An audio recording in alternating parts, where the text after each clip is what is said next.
মামলা দিয়ে জোর জবরদস্তি করে সাজা দিয়ে বছরের পর বছর অন্যায়ভাবে আমাদের নেত্রীকে বন্দী অবস্থায় রাখা হয়েছে। সুযোগ দিয়েছে লুটপাট করার জন্য। আমাদের নেত্রীকে প্রাপ্ত জামিন দেওয়া হচ্ছে না, চিকিৎসা করতে দেওয়া হচ্ছে না।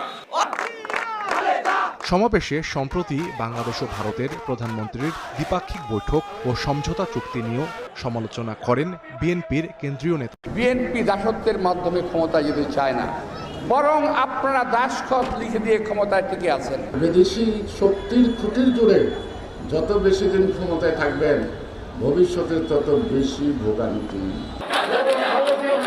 সরকার পতনের লক্ষ্যে শীঘ্রই বৃহত্তর আন্দোলনের হুঁশিয়ারি দেন বিএনপির কেন্দ্রীয় ও মহানগর নেতারা। বিলম্বে যদি মুক্তি না দেয় তাহলে এই আন্দোলন ভয়াবহ